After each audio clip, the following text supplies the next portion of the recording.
ሰላም ተመልካቾቼ እንዴት ናችሁ? ዛሬም ከደገና ተመልሻለሁ። በጣም አሪፍ የሚባሉ የስፖርት መረጃዎችን ይዤላችሁ መጥቻለሁ። ዛሬም በስፖርት ሴናሪዮ ብዙ ጉዳዮችን እናነሳለን። ከአርሰናል፣ ከማንቸስተር ዩናይትድ እና ከሌሎች ክለቦች አንዳንድ የዝውውር ጉዳዮችን በሰፊው ለማንሳት እንሞክራለን። የስፖርት ቤተሰቦች ለቻናሉ አዲስ ከሆኑ ሰብስክራይብ በማድረግ የቻናላችን ቤተሰብ ነው።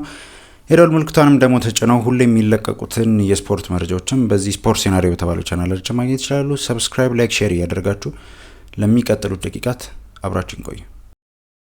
እንዳልኳችሁ ብዙ ጉዳዮችን እያነሳን እንቆያለን። በዛሬ መረጃዎቻችን ላይ እየተሰሙ ካሉ የስፖርት መረጃዎች መካከል አንዱ የዚህ ተጫዋች ጉዳይ ነው፣ የሮድሪ ጉዳይ ማለት ነው። ሮድሪ ከብዙ ክለቦች ጋር ስሙ እየተያያዘ እንደሆነ ይታወቃል። በተለይ ከስፔን ክለቦች ጋር ብዙ ስሙ እየተያያዘለት ተጫዋች ነው። በመጀመሪያ ሪያል ማድሪድ ነው ይህን ተጫዋች ለማስፈረም ፍላጎት እንዳለው ሲነገር የነበረው። ሪያል ማድሪዶች ወደ ዝውውሩ ሊመጡ ይችላሉ። ሪያል ማድሪዶች በተለይ ከዚህ በኋላ በደንብ እንቅስቃሴ ያደርጋሉ ተብሎ እየተጠበቀ ይገኛል። ያው የዲዮማንዴ የዝውውር ጉዳይ እስከተፈጸመ በኋላ ግን ትልቅ ጥያቄ ብዙዎች ላይ ፈጥሯል ማለት ይቻላል። ምክንያቱም በአንድ የዝውውር መስኮት ብዙ ጊዜ 200 ሚሊዮን ዝውውሮች ብዙ ጊዜ አይፈጠሩም። ነገር ግን ሪያል ማድሪዶች በአሁኑ የውድድር ዓመት ብዙ ተጫዋቾችን እያስፈረሙ ይገኛሉ። እንደውም አንዳንድ ተጫዋቾች ዛሬ መጥተዋል። እንደነ ዴምፍሪስ ያሉ ተጫዋቾች ተመልሰዋል ወደ ሪያል ማድሪድ እና በተለይ ሪያል ማድሪዶች በዚህ በክረምት የዝውውር መስኮት ብዙ ተጫዋቾችን እያስፈረሙ ነው ልላችሁ ነው እና አሁን ሪያል ማድሪዶች ይህንን ተጫዋች ለማስፈረም ጥረት ያደርጋሉ ተብሎ ይጠበቃል። እንደ መረጃዎች ከሆነ በተለይ ፍሎሬንቲኖ ፔሬዝ ይህን ተጫዋች የማስፈረም ፍላጎት አለው። በቅርብ ሰዓታት ደግሞ መረጃዎችን እንደተመለከትኩት በተለይ ማንቸስተር ሲቲዎች ጎን ያለው ጉዳይ ምንድነው? ሮድሪ በክለቡ እንዲቆይ ይፈልጋሉ። በተለይ ኤንዞ ማሬስካ ከዚህ በፊት ሲናገር ነበር በፕሬስ ኮንፈረንሱ ላይ እና ከክለቡ ይለቃል ሮድሪ ተብሎ ሲጠየቅ ምን ማለት ነው? እኔ ሮድሪን በጣም ነው መፈልገው። የትኛውም አሰልጣኝም ቢሆን ሮድሪ በክለቡ ቢቆይና በተለይ ብዙ አመታትን በክለቡ ቢያሳልፍ በጣም ደስተኛ ነው እና ልክ እንደዛ ነው እኛ ጋም ያለው ጉዳይ። ማንም አሰልጣኝ ሮድሪን አልፈልግም የሚል አሰልጣኝ የለም እያለ ነበርና ጨዋታ የማንበብ ብቃቱ ምናምን በጣም የተለየ ነው። ሮድሪ የባሎንዶር አሸናፊ ነው እንዳትረሱትና ይህን ተጫዋች ለማስፈረም ደግሞ በተለይ ሪያል ማድሪዶች መምጣታቸው ብዙ አዲስ ነገር አይደለም። ሪያል ማድሪዶች በተለይ ዲፌንሲቭ ሚድም ሆነ በቃ ብዙ መስተካከል ያለባቸው ነገሮች አሉ ሚድፊልድ ላይም ቢሆንና ሮድሪ እሱን ሊያስተካክልላቸው ወደ በርናቦ ሊያመራ ይችላል የሚሉ መረጃዎች ነበሩ። የስፖርት ቤተሰቦች አንድ ነገር እንገራችሁ፣ ብዙ ኢንትረስት አለ። እኔ ከሪያል ማድሪድ ጋር ብቻ ሳይሆን እንደ መረጃዎች ከሆነ ሪያል ማድሪዶች ብቻም አይደሉም፣ ባርሴሎላም ኢንትረስት አለው ተብሏል። ባርሴሎላ ከካታላን ይህን ተጫዋች ለማስፈረም ፍላጎት አለው የሚሉ መረጃዎች በአሁኑ ሳምንታት ሲወጡ ነበር። እንደነ ፓሪሰን ጀርሜን ያሉ ክለቦችም ደግሞ በተለይ እንቅስቃሴ ያደርጋሉ ተብሎ ይጠበቃል ተብሏል። ነገር ግን እስካሁን ድረስ በተለይ ብዙ መረጃዎች እንደሚያሳዩት ሪያል ማድሪድ ትልቅ ኢንትረስት አለው። ሪያል ማድሪድ ይህን ተጫዋች ለማስፈረም ሪያክት ያደርጋል። ሪያል ማድሪድ ወደ ዝውውሩ ገፋ ብሎ ይሄዳል ተብሎ ይጠበቃል። ሪያል ማድሪድ በቃ ተጫዋቹን በጣም ያደንቀዋል። መረጃዎች እንደሚሉት ማንቸስተር ሲቲዎች ይህን ተጫዋች ከሸጡት በ100 ሚሊዮን ፓውንድ ነው የተባለው። ያው እድሜው 30 ነው። በቅርቡ ነው እንደውም ዓለም ዋንጫ ላይ እየተጫወተ ነው 30 ዓመት የሞላው እና ኖርማሊ 30 ዓመት ለሞላው ተጫዋች 100 ሚሊዮን ማለት ትልቅ ጥያቄ ሊሆን ይችላል። ብዙዎችም እንደ ጥያቄነት የሚያነሱት እሱ ነው። ግን ዞሮ ሮድሪ ነው ምናልባት ዓለም ላይ ካሉ ምርጥ ዲፌንሲቭ ሚድ ተጫዋቾች መካከል ግንባር ቀደሞች ውስጥ የምትጠሩት ስም ነው ሮድሪ እና በጣም ትልቅ ተጫዋች ነው። ሪያል ማድሪድ ወደ ዝውውሩ ከመጣ እንመለከት። አሁን ትልቅ ኢንትረስት አለ። የክለቡ ፕሬዚዳንት ፍሎሬንቲኖ ፔሬዝም ይህን ተጫዋች እንዲያስፈርሙላቸው የመጨረሻ ትዕዛዛቸውን ሰጥተዋል የሚሉ የስፔን ጋዜጦችንም እየተመለከትኩ ነበር። እንመልከት ሪያል ማድሪድ እንዴት ሪያክት እንደሚያደርግ እንመልከት። ማንቸስተር ሲቲዎች ያቀረቡለትን ኮንትራት እስካሁን ድረስ ከስምምነት አልደረሰም። ስለዚህ ጉዳዩ ክፍት ነው። የሮድሪ ጉዳይ እስካሁን ድረስ ዝግ የሆነ ጉዳይ አይደለም። ምናልባት ሀፕን ሊያደርግ ይችላል ወደ ሪያል ማድሪድ። ምናልባት ባርሳም ጥረት ካደረገ እንመልከት። ባርሳ ዲፌንሲቭ ሚድ ተጫዋቾች አሉት። ያው ከዲዮንግ ጋር የተነሱ አንዳንድ ነገሮች እንዳሉ ተሰምተዋል ሰሞኑን። ነገር ግን ያው ጥሩ ተጫዋቾች አሉት። ምናልባት ፊዚካሊቲ የሚያበዛው አይነት ሚድፊልዶች ባይኖሩትም ሪያል ማድሪድ ደግሞ ይበልጡኑ ፊዚካል ያላቸው ተጫዋቾች ነው ያሉት እንደነ ቹዋሚኒ፣ ካማቪንጋ ያሉ ተጫዋቾች እና የስፖርት ቤተሰቦች ምናልባት ካማቪንጋ በዚህ በክረምት የዝውውር መስኮት ይለቃል ተብሎ ይጠበቃል። ሮድሪ ስለመምጣቱ ከተነገረ በኋላ እንደ መረጃዎች ከሆነ ማለት ነው። ሞሪኒዮ ሮድሪ ነው የሚፈልገው። እንመልከት ሪያል ማድሪድ እንዴት ሪያክት ያደርጋል? ለድምፄ በጣም ይቅርታ ጠይቃለሁ የስፖርት ቤተሰቦች፣ ያው ትንሽ ጉንፋን ነገር ስለያዘኝ ነው። በጣም ይቅርታ ጠይቃለሁ የስፖርት ቤተሰቦችና ስለ ሌሎች ክለቦች ጉዳዮች እናንሳ። በተለይ ከማንቸስተር ዩናይትድና ከአርሰናል ጋር በተያያዘ አንዳንድ ጉዳዮችን እያነሳን እንቆያለን። ቀደም ብለን ዛሬ ከአርሰናል ቤት ነው መረጃዎችን የምንጀምረው። አርሰናሎች ተጫዋቾችን ለማስፈረም በዚህ በክረምት የዝውውር መስኮት ከዚህ በኋላ ጥረት እንደሚያደርጉ ይታወቃል። አንድ የምነግራችሁ ነገር ደግሞ አርሰናል ገና ነው፣ የክረምት የዝውውር መስኮት ገና ነው። ከወር በላይ ይቀራል። ኦልሞስት ወር፣ አንድ ወር ከ4-5 ቀን አካባቢ ቢቀር ነው የክረምት የዝውውር መስኮት። ስለዚህ ብዙ ጊዜ አለ እና ምናልባት የእስካሁኑን በዚህ በክረምት የዝውውር መስኮት ያሳለፈውን ሂስትሪ አይታችሁ በቃ አርሰናል ይህን ክረምት አያስፈርምም ማለት አይቻልም። እና ከዚህም በኋላ ፊርማዎች ይኖራሉ። በተለይ እንደነ ቪኒሲዮስ ጁኒዮር ያሉ ተጫዋቾች ከአርሰናል ጋር ስማቸው ተያይዟል።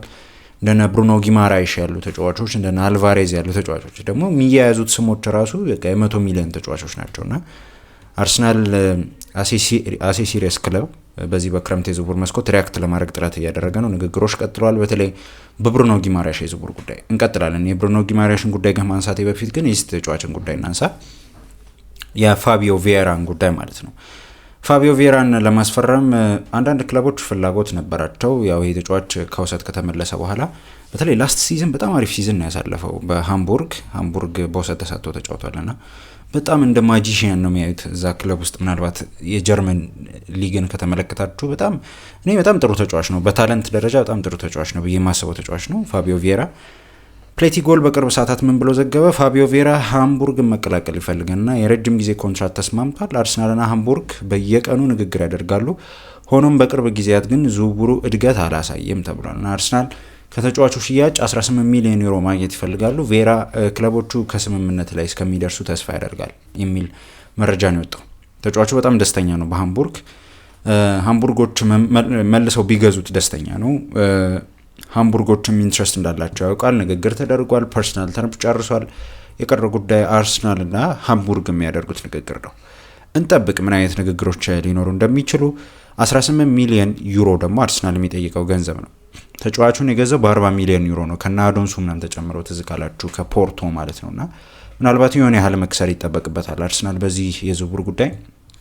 ደግሞም ብዙም አልተጠቀመበትም ሆነን ለመናገር ፋቢዮ ቪዬራን እንደ ቁጥሮች ኢሮፓ ሊግ ላይ እንደውም አርሰናል በሚሳተፍበት ጊዜ የተጫወተባቸው ጊዜያቶች ትንሽ አሪፍ ነበሩ። ከዛ በኋላ በውሰት ተሰጠ።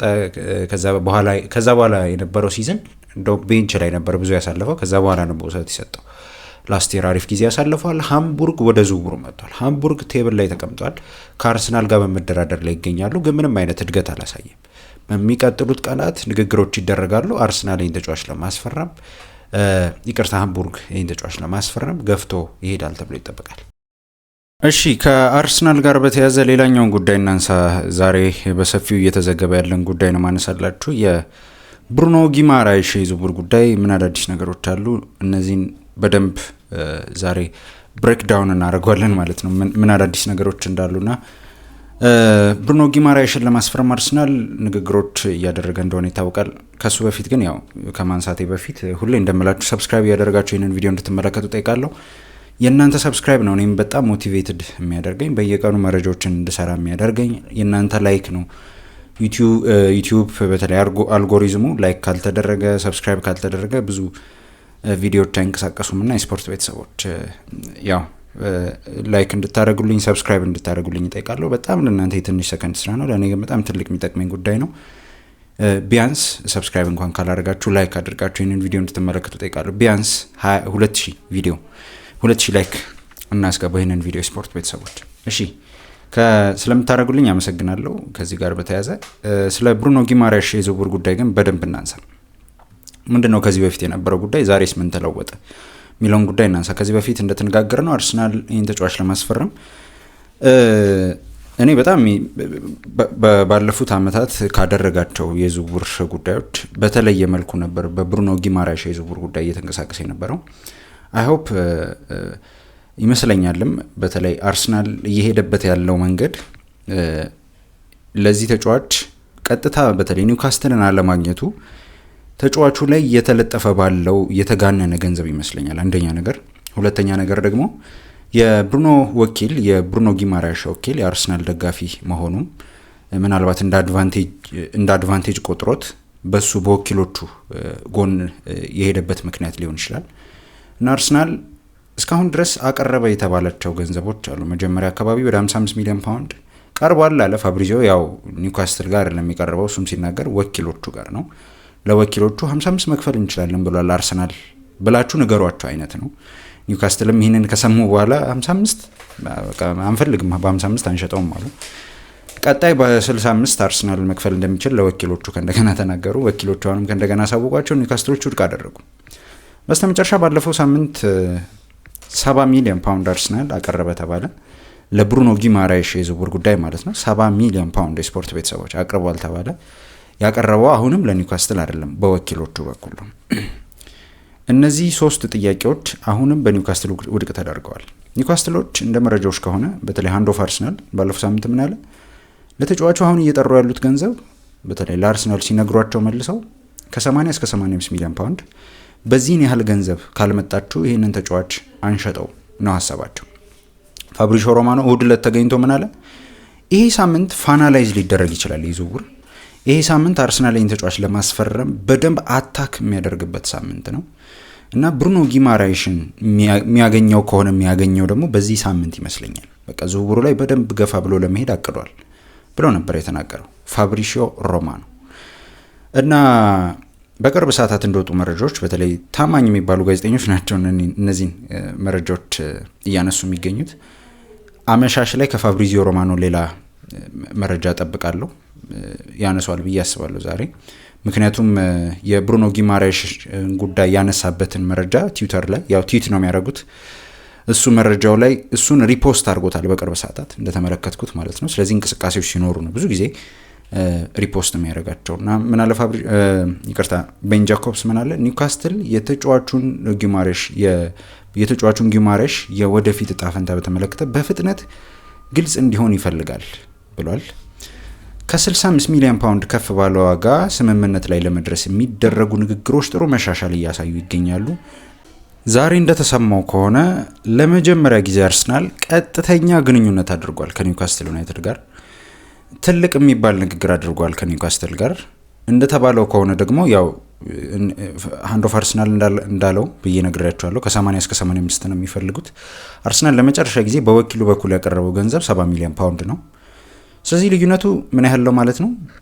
ቢያንስ 10 ሚሊዮን ማለት ነው። እና እንደ መረጃዎች ከሆነ በቅርብ ሰዓታት ቤን ጃኮብስ እና አሌክስ ክሩክ ይህንን መረጃ እስከማነሳላችሁ ድረስ ያነሱት ጋዜጠኞች እነዚህ ናቸው። እና ምን አሉ፣ አርሰናል ይህንን ተጫዋች ለማስፈረም ቀጥተኛ ድርድር ከሳምንታት በኋላ ቀጥተኛ ድርድር ከክለቦቹ ጋር ተገናኝቶ ከኒውካስትል ጋር ተገናኝቶ ማድረግ ጀምሯል። 75 ሚሊዮን ፓውንድ አካባቢ ላይ ከስምምነት ለመድረስ ንግግር ላይ ይገኛሉ ተብሏል። የስፖርት ቤተሰቦች እሁድ ዕለት ልክ እንደ ፋብሪዚዮ ራሱ አሌክስ ክሩክ ምን ብለው ነበር፣ ይሄ ተጫዋች የአርሰናል ተጫዋች እንደሚሆን ተስፋ አደርጋለሁ። በቃ ሁኔታው የሚለኝ ይሄ ተጫዋች መጨረሻው አርሰናል ነው። ብሩኖ ጊማራይሽን አትላስት በአርሰናል ማሊያ እንመለከተዋለን ብዬ አስባለሁ። የአርሰናል ተጫዋች እንደሚሆን አስባለሁ ብሎ ሲናገር ነበር። እኔም ቢሆን አስባለሁ። ምክንያቱም ጉዳዩን ስታዩት የ10 ሚሊዮን ልዩነት ነው። አሁን ክለቦች በ10 ሚሊዮን ልዩነት ዲል ኮላፕስ ሲያደርግ ብዙ አንመለከትም። በ10 ሚሊዮን ወይ በ5 ሚሊዮን ከሆነ ኦልሬዲ በቃ የጊዜ ጉዳይ ነው እንደማለት ነው። ምናልባት ሌሎች ክለቦች መጥተው ሂጃክ ካላደረጉት ዝውውሩን። ስለዚህ እንጠብቅ። ብሩኖ ጊማራይሽን ለማስፈረም አርሰናል እየሰራ ነው። ጠብቁ። በብሩኖ ጊማራሽ አዳዲስ ጉዳዮች ሲኖሩ የቤስ ቻናል ላይ ማድረሳቸው ነው። የመጨረሻውን የአርሰናልን ጉዳይ እናንሳና ወደ ማንቸስተር ዩናይትድ የዝውውር ጉዳዮች እናልፋለን ማለት ነው። ከአርሰናል ጋር በተያያዘ የመጨረሻውን ጉዳይ ነው ማነሳላችሁ። በተለይ የሁሊያን አልቫሬዝን የዝውውር ጉዳይ በተመለከተ ምን አዳዲስ ጉዳዮች አሉ? ሁኔታው ምንድን ነው? ስዋፕ ዲሉ ምንድን ነው? በቪክቶር ጊዮኬሬሽ የተነሱት ጉዳዮች ምንድን ናቸው የሚሉትን ጉዳዮች በሰፊው ለማንሳት እንሞክራለን። ግን ያው ብዙ የአርሰናል ደጋፊዎች እየጠበቃችሁት ያላችሁት ጉዳይ የቬኒሲየስ ጁኒዮር ጉዳይ ነው። አይ ነው ብዙ አዲስ ነገር ስለሌለ ነው እንደ መረጃዎችም ዛሬ ማላነሳላችሁ። ግን ሁኔታውን ልንገራችሁ። ያው የዛን ቀን ለመጨረሻ ጊዜ ሲዘጋ ወይም ለመጀመሪያ ጊዜ ሲነሳ ኦይንስቲን ይህን ተጫዋች አርሰናል ማስፈረም እንደሚፈልግ እና ለማስፈረም መንገዶችን እየፈለገ እንደሆነ ሲናገር ነበር እና ዝግጁ ነው ለየትኛውም የገንዘባዊ ጉዳዮች አርሰናል ዝግጁ ነው። ሳምንታዊ ደሞዝም ሆነ ለክለቡ ለሚላኩ አይነት ጥያቄዎች ዝግጁ ነው ተብሏል። እስካሁን ድረስ ከስምምነት አልደረሰም። ብዙ መረጃዎች ተመልክቻለሁ እውነት ለመናገር በቪኒሲየስ ጁኒየር የዝውውር ጉዳይ። ምናልባት የፕሪሚየር ሊግ የምን ጊዜ ምርጡ ፊርማ ሊሆን ይችላል፣ ትልቁም ፊርማ ሊሆን ይችላል። ምናልባት ለባሎን ዶር የሚታሰብ አይነት ተጫዋች ነው ወደ ፕሪሚየር ሊግ የሚመጣው። አርሰናል ይህንን ዲል ነው ለመፈጸም እያሰበ የሚገኘውና ትልቅ ዝውውር እንደሆነ አውቃለሁ። ነገሮች ግን አሁንም በተጫዋቹና በክለቡ መካከል ያለው ጉዳይ ጋር ነው የሚወሰነው። አርሰናል ጋር እስካሁን እንቅስቃሴዎች ያልኖሩበት ምክንያት ሁኔታውን እያየ ስለሆነ ነው። ሪያል ማድሪድ ይህንን ተጫዋች ኮንትራት ያቀርብለታል። ኮንትራት ልኳል ተብሏል። ትናንት ፕሌቲ ጎል እንደሱ ነው ያለው። ኮንትራት ልኳል ተብሏል። እስካሁን ምንም አይነት መልሶች አላየሁም። በዚህ ተጫዋች የዝውውር ጉዳይ ላይ ምንም አይነት መልሶች አላየሁም። ተጫዋቹም ተመለሰ የሚሉ መረጃዎች የሉም። እስካሁን ድረስ ወደ ስፔን አልተመለሰም ወይ ወደ ማድሪድ አልተመለሰም። ተጫዋቹን ለማስፈረም ግን አርሰናል አለ። እማይሆን ከሆነ አርሰናል ዝውውሩ ላይ ይገባል። የሆነ አይነት ጥያቄዎች ይቀርባሉ። ከዛ በኋላ እናያለን ዝውውሩን። 11 ወር ኮንትራት ነው የቀረው። ምናልባት እኔ ከ150 ሚሊዮን ፓውንድ በላይ ይዘላል ብዬ አላስብም። ምናልባት ጣሪያው 150 ሚሊዮን ፓውንድ ሊሆን ይችላል ብዬ አስባለሁ። ብዙዎች እንደሚሉት ወደ 140 ሚሊዮን ፓውንድ በቪኒሲየስ ጁኒየር የዝውውር ጉዳይ። ስለዚህ እንጠብቅ። የሪያል ማድሪድ እና የቪኒሲየስን ጉዳይ እንመልከትና ያኔ ለውጦች ሲኖሩ አርሰናል ከገባ ይገባል። ጉዳዩን እየተመለከቱ ነው። አርሰናል በጣም በቅርበቱ ነው እየተከታተለ ነው የተባለው። እስካሁን ድረስ ፋብሪዚዮ ሮማኖ መረጃውን አላነሳውም፣ ግን ሌሎች ጋዜጠኞች በተለይ እንደነ ዴቪድ ዌኒስቲን ያሉ ጋዜጠኞች ጉዳዩን አንስተውታል። እንጠብቅ። የስፖርት ቤተሰቦች በተለይ የአርሰናል ደጋፊዎች ይህንን ጉዳይ በደንብ ጠብቁ። እሺ፣ ከአርሰናል ጋር በተያያዘ የሁሊያን አልቫሬዝ እና የቪክቶር ጊዮኬሬሽ ጉዳይ ምንድን ነው? ቪክቶር ጊዮኬሬሽን ለማስፈረም አንዳንድ ክለቦች ይፈልጋሉ። ያው ፋብሪዚዮ ለመጨረሻ ጊዜ እንዳነሳው ከሆነ ቪክቶር ጊዮኬሬሽን ለማስፈረም አትሌቲኮ ማድሪድ ብቻ አይደለም ኢንትረስት ያለው የሳውዲ ክለቦች ናቸው። የሳውዲ ክለቦችም ኢንትረስት አላቸው፣ አትሌቲኮ ማድሪዶችም ኢንትረስት አላቸው። ግን ያው ብዙ ተደጋግመው የሚወጡ መረጃዎች አሉ። በተለይ ስዋፕ ዲል ከአልቫሬዝ ጋር የመቀያየር አይነት ዝውውር ሊኖር ይችላል የሚሉ መረጃዎች እንደነ ቤን ጃኮብስ ምናምን ያሉ ጋዜጠኞች ምንድን ያሉት ምናልባት ሊሆን ይችላል ሁኖስ ነው ያሉት እንጂ አርሰናል እያሰበ ነው አይደለም። እና ሊሆን ይችላል ለመቀያየር ምናምን ሀሳቦች ካሉ ሊሆን ይችላል፣ አይታወቅም። ፋብሪዚዮ ሮማኖ ምናል በቅርብ ሰዓታት በመረጃው ላይ ቪክቶር ጊዮኬሬሽ በዩሊያን አልቫሬዝ የሚደረገው የልውውጥ ስምምነት ምንም አይነት አዲስ ነገር የለም፣ አርሰናል እንዲህ አይነት እርምጃ ስለመውሰዱ አላውቅም ብለው ነው የተናገረው። ስለዚህ ምንም አዲስ ነገር የለም፣ ግን ዝግ ነው አላለም፣ ወይም በአልቫሬዝ አይቀይሩትም አላለም። ምናልባት በዝውውሮች የሚሆነው ነገር አይታወቅም። አርሰናል ይህንን ጉዳይ ካነሳ አይታወቅም። ተጫዋቹ 28 ዓመቱ ላይ ነው የሚገኘው። አልቫሬዝ 26 ዓመቱ ላይ ነው የሚገኘው። አልቫሬዝ ሞር በተለይ በፕሪሚየር ሊግ የተጫወተ ኤክስፔሪየንስድ ተጫዋች ነው። ያው ጊዮኬሬሽም 1 ዓመት ተጫውቷል። አልቫሬዝ በፕሪሚየር ሊግ ሲጫወት የኬቨን ዴብሮይን ቦታ ላይ ሆኖ ራሱ የተጫወተ ተጫዋች ነው፣ እንኳን 9 ማለት ነው። እና አንዳንዴ ክሬቲቭም ተጫዋች ነው ተብሎ የሚታሰብ በተለይ አሁን ክለቦች ቢፈልጉት በጣም ትልቅ ገንዘብ አውጥተው መግዛት የሚጠበቅባቸው ምርጥ 9 ነው ብዬ ነው የማስበው ሁሊያን አልቫሬዝ። አርሰናል ኢንትረስት አለው። በተለይ ብዙ ጊዜ ፋብሪዚዮም ዌንስቲንም ሲናገሩት የሰማሁት አንድ ነገር ሁሊያን አልቫሬዝን አርቴታ በጣም ነው የሚወደው፣ በጣም አድናቂው ነው፣ በጣም ይወደዋል ተጫዋቹ እና ታታሪነቱን በጣም ይወደለታል ብለው ሲናገር ሰምቻለሁ። እና እንጠብቅ ምን አይነት አዲስ ነገሮች እንደሚፈጠሩ።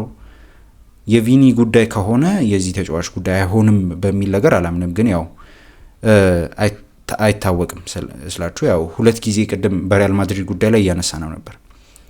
2 ጊዜ የ100 ሚሊዮን ዝውውር በአንዴ መፈጸም ይከብዳል። ያው ከዚህ በፊትም ተፈጽሞም ቢያውቅ በኤንዞ እና በካይሴዶ እና ተፈጽሞም ቢያውቅም ያው ከባድ ነው። በአንድ ክረምት የዝውውር መስኮት ይህን ያህል ገንዘብ አውጥቶ 2 ጊዜ የ100 ሚሊዮን ዲል መፈጸም ከባድ ሊሆን ይችላል።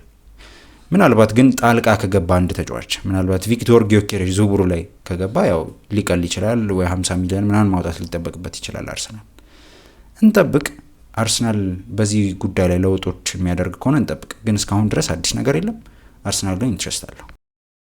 እሺ፣ የማንቸስተር ዩናይትድን ጉዳይ እናንሳና የዛሬ መረጃዎቻችንን እናብቃ ማለት ነው። ከማንቸስተር ዩናይትድ ጋር በተያያዘ አንዳንድ ጉዳዮችን እያነሳን እንቆያለን።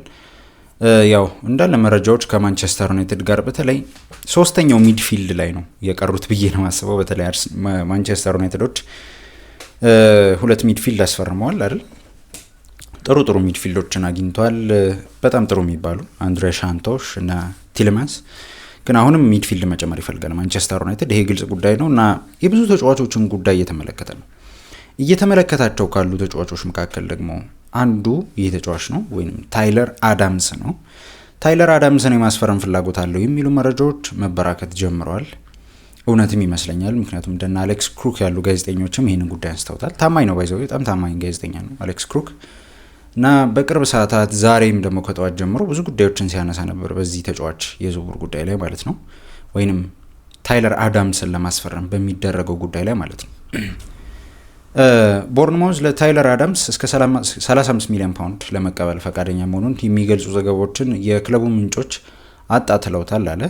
ያው ትናንትና ከትናንት ወደ አካባቢ ስለዚህ ተጫዋች የዝውውር ጉዳይ ላይ ሲነሳ 35 ሚሊዮን ፓውንድ በቃ ቦርንማውዝ በቂ ነው ሊል ይችላል በዚህ ተጫዋች የዝውውር ጉዳይ ሲባል ነበር። ግን አይደለም። እኔ በበኩሌ በጣም ጥሩ ሚድፊልድ ነው ብዬ የማስበው ተጫዋች ነው። በተለይ በጣም ማደግም የሚችል ሚድፊልድ ብዬ የማስበው በጊዜ ሂደት ማደግ የሚችል በፕሪሚየር ሊግም ደግሞ ጥሩ ኤክስፒሪየንስ ያለው ተጫዋች ነው። ታይለር አዳምስ አሁን በማንቸስተር ዩናይትድ ሾርት ሊስት ውስጥ ያለ ተጫዋች ነው። ከዚህ በፊት ስለ ሾርት ሊስት ነግራችሁ ነበር። ሾርት ሊስት ማለት አንድ ክለብ ተጫዋቾችን ለማስፈረም ሲፈልግ በተለይ አሁን ማንቸስተር ዩናይትዶች ሚድፊልድ ነው አይደል የሚፈልጉት። ሚድፊልድ ሲሉ ብዙ ሚድፊልዶች ገበያ ላይ ያሉትን ሚድፊልዶች ሙሉ ይመዘግባሉ እና አዳምስ አንዱ ነው ከተመዘገቡ ተጫዋቾች ውስጥ ማንቸስተር ዩናይትዶች ካያቸው ሚድፊልዶች ውስጥ እና ክለቦች መጨረሻ ላይ ነው የሚወስኑት። ይሄ ተጫዋች ይምጣ ብለው መጨረሻ ላይ ነው የሚወስኑት። ግን በተለይ አሌክስ ክሩክ ምን አለ? ቢያጣጥሉትም አለ ተጫዋቹ በዩናይትድ የዝውውር ኢላማ ዝርዝር ውስጥ ከሚገኙ ከብዙዎቹ ሌሎች ስሞች አንጻር ሲታይ አሁንም ርካሽ አማራጭ እንደሆነ ይታሰባል ተባለ። ሌሎች ስሞችን ሰምተናል እንደነ ቹዋሚኒ፣ ማኑ ኮኔ ያሉ ተጫዋቾች። እኔ ማኑ ኮኔም በጣም ርካሽ ዝውውር ነው ብዬ ነው ማስበው። ያን ያህል ከፍተኛ ገንዘብ የሚያስወጣቸው ዝውውር ነው ብዬ አላስብም። በዝውውሩ ላይ ምናልባት ማንቸስተር ዩናይትዶች የሚፈጽሙት ከሆነ ታይለር አዳምስ እንደ ዲፌንሲቭ ሚድ መጫወት የሚችል ሲያስፈልግ ደግሞ 8 ቁጥር አድርገው ይጠቀመው ነበር። ያው 2-8 ነው ያለው ቦርንማውዝ ላስት ይር ሲጫወት 2-8 ታይለር አዳምስ እና ስኮት እና ሁለቱም እንደ 8 ቁጥር ተጫዋቾች ነበር የሚጫወቱት። 8 ቁጥሮች ያው ቦክስ ቱ ቦክስ መሆን የሚችሉ ናቸው። ሲያስፈልግ ግን ይሄ ተጫዋች ሞር ዲፌንሲቭ ሚድ ሆኖ መጫወት የሚችል ተጫዋች ነው ታይለር አዳምስ ማለት ነው። ማንቸስተር ዩናይትዶች ቢያመጡት አንድ የሚጠቀሙት ነገር ይሄ ተጫዋች ንጹህ 6 ቁጥር ሆኖ መጫወት የሚችል ተጫዋች ስለመሆኑ ነው። አዳምስ 27 ዓመቱ ላይ ነው የሚገኘው። ያው አሜሪካዊ ተጫዋች እንደሆነ ይታወቃል። ጥሩ ተጫዋች ነው። እኔ በበኩሌ ጥሩ ዝውውር ነው ብዬ ነው የማስበው። ምን ታስባላችሁ የማንቸስተር ዩናይትድ ደጋፊዎች በዚህ ተጫዋች የዝውውር ጉዳይ? ታይለር አዳምስንስ ማስፈረም ይችላል ብላችሁ ታስባላችሁ? ግን እንዳትጠብቁ 35 ሚሊዮን ፓውንድ እንዳትጠብቁ። ለተጫዋቹ ከዚህ በላይ ይጠራሉ እንደ መረጃዎች ከሆነ ማለት ነው። ለተጫዋቹ ከ45 ሚሊዮን ፓውንድ በላይ ይጠራሉ ብዬ አስባለሁ። እንደ መረጃዎችም ከሆነ ለዚህ ተጫዋች ከ45 ሚሊዮን ፓውንድ በላይ ቦርንማውዝ ይጠይቃሉ። 27 ዓመቱም ቢሆን ማለት ነው። ያው ደግሞ 27 ዓመት ትልቅ አይደለም፣ በጣም ትልቅ የምትሉት አይደለም። ከዚህ በኋላ ብዙ መጫወት የሚችል ሚድፊልድ ነው። በተለይ ማንቸስተር ዩናይትዶች ቲለማንስን አስፈርመዋል። ትንሽ እድሜው ገፋ ያለ ነው። ሻንቶሽ ነው ጥሩ እድሜ ላይ ያለው። ይህም ተጫዋች ልክ እንደ ሻንቶሽ አይነት አካባቢ ነው እና እንመልከት ታይለር አዳምስን ማስፈረም የሚፈልግ ከሆነና ወደ ዝውውሩ ገፋ ብለው የሚሄድ ከሆነ። ያው የአዳምስን ጉዳይ ለየት አድርጌ ማንሳት የፈለግኩበት ምክንያት ይሄ ተጫዋች አዲስ ስለሆነ ነው። ወይንም ከዚህ በፊት በማንቸስተር ዩናይትድ የዝውውር ጉዳዮች ላይ ብዙ ስሙን ሰምተ ነው ማናውቀው ሚድፊልድ ስለሆነ ነው እና የስፖርት ቤተሰቦች ይህን ተጫዋች ያው አዳምስን ማንቸስተር ዩናይትዶች ሊያስፈርሙት ይችላሉ። እንዳልኳችሁ ርካሹ ተጫዋች ነው ብለውም ያምናሉ እንደ መረጃዎች ከሆነ። ሌሎች ስሞች ግን አሉ። ያው ከዚህ በፊት እንደተነጋገረ ነው ማኑ ኮኔ ያሉ ተጫዋቾች እንደነ ቹዋሚኒ ያሉ ተጫዋቾች በማንቸስተር ዩናይትድ ይፈልጋሉ። የእነዚህን 3 ተጫዋቾች ስም አንስተን የሶስቱንም ተጫዋቾች ጉዳይ ምን እየተፈጠረ ነው የሚሉትን ጉዳዮች እናንሳ። የማኑ ኮኔን የዝውውር ጉዳይ እንመልከት። እኔ በበኩሌ የማኑ ኮኔ የዝውውር ጉዳይ ያን ያህል ትልቅ ችግር ያለበት ዝውውር ነው ብዬ አላስብም እና በጣም ዓለም ዋንጫ ላይ ከታዩ ምርጥ ሚድፊልዶች መካከል አንዱ ነው ብዬ አስባለሁ። እኔ በበኩሌ በጣም የወደድኩት ሚድፊልድ ነው። እንደ መረጃዎች ከሆነ ለተጫዋቹ ከ50 እስከ 60 ሚሊዮን ፓውንድ ማንቸስተር ዩናይትድ ሮማ ይፈልጋል። ማንቸስተር ዩናይትዶች ይህን ያህል ክፍያ ከፍለው ማምጣት ይጠበቅባቸዋል ማለት ነው ከፈለጉት። ያው ሾርት ሊስት ውስጥ ያለ ተጫዋች ነው። አሁን ሾርት ሊስት ውስጥ ያሉ 3 ተጫዋቾች ነው ማነሳላችሁ። ማኑ ኮኔ፣ ካማቪንጋ፣ ቹዋሚኒ 3ቱም ፈረንሳይ ተጫዋቾች ናቸው። ሮማዎች ይህን ተጫዋች የሚሸጡት ከሆነ እኔ አላቅም የመጨረሻዎቹ የዝውውር ቀናት ወይንም 10 ቀናት ምናምን ሲቀሩት ማንቸስተር ዩናይትዶች ሄደን እናስፈርምህ ቢሉት ሮማዎች የሚሸጡት አይመስለኝም። ምክንያቱም ሮማዎች ተጫዋቹ መሸጥ ከፈለጉ አሁን ነው መሸጥ የሚፈልጉት። ስለ ፊውቸሩ በደንብ ግድ ይሰጣቸዋልና አሁን ነው መሸጥ የሚፈልጉት። አሁን ሽጠውት ገንዘቡን አግኝተው ወደ ዝውውር ቶሎ መሄድ ይፈልጋሉና 10 ቀን በቂ አይደለም። የስፖርት ቤተሰቦች ማኑ ኮኔን ለማስፈረም ማንቸስተር ዩናይትዶች ከዓለም ዋንጫው ጀምሮ አይናቸውን አልለቀሉም በዚህ ተጫዋች የዝውውር ጉዳይ። ከዚህ ተጫዋች የዝውውር ጉዳይ ስቲል አልወጡም። በጣም የሚያደንቁት ሚድፊልድ ነው። ወደ ማኑ ኮኔ የዝውውር ጉዳይ ሄዳሉ ተብሎ ይጠበቃል። ሌላው ኤድዋርዶ ካማቪንጋ የዚህ ተጫዋችም ስም በተለይ ሪያል ማድሪዶች ሊለቁት ይችላሉ ተብሎ ሲነገር ነበር። እኔም በበኩሌ በዚህ በክረምት የዝውውር መስኮት ከሪያል ማድሪድ ሊለቅ ይችላል ብዬ ማስበው ሚድፊልድ ነው። ለየት ያለ ሚድፊልድ ነው እውነት ለመናገር። የተጫዋች ደግሞ ልጅ ነው ከሌሎቹ ሚድፊልዶች። አሁን ቹዋሚኒ ከማኑ ኮኔ በጣም አነስ ያለ ተጫዋች ነው። ካማቪንጋ ብዙ የመጫወቻ እድልም የተሰጠው ተጫዋች ነው ብዬ አላስብም። ብዙ ጊዜ አልሰጡትም። ትናንት አንዳንድ የስፔን ጋዜጦች እያየው ነበር። ሞሪኒዮ ቃል በቃል ሄደው አሁን ሚድፊልድ ልናስፈርም ነው፣ ስለዚህ በክለቡ ቦታ ላይኖርህ ይችላል ብሎ ነግሮታል ነው የተባለው። አንዳንድ ቅርብ የሚባሉ የስፔን ጋዜጦች ነው እንደዚህ ያሉት። እንደና አልቫሬዝ ያሉ ሪያል ማድሪድ ጋዜጦችን በደንብ የምትከታተሉ ሰዎች ካላችሁ እንደዚህ አይነት መረጃዎችን ትናንት ተመልክታችሁ ሊሆን ይችላል እና በደንብ ነው የነገሩት ነው የተባለው። ተጫዋቹ ግን በክለቡ መቆየት ይፈልጋል፣ በሪያል ማድሪድ መቆየት ይፈልጋል፣ በሪያል ማድሪድ መጫወት ይፈልጋል ነው የተባለው። ግን አይታወቅም። ለገበያ አውጥተውታል። ለሪያል ማድሪድ ፈላጊ ካለ ተጫዋቹን ለመሸጥ ዝግጁ ናቸው። ማንቸስተር ዩናይትድ ኢንትረስት አለው በካማቪንጋ የዝውውር ጉዳይ።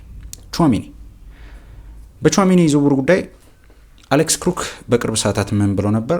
ማንቸስተር ዩናይትዶች ቹዋሚኒን ይፈልጉታል፣ ይወዱታል፣ ጥሩ ሚድፊልድ ነው ብለው ያስባሉ። ግን የቹዋሚኒ የዝውውር ገንዘብ በጣም ከፍተኛ ነው ብለው ያምናሉ ነው የተባለው።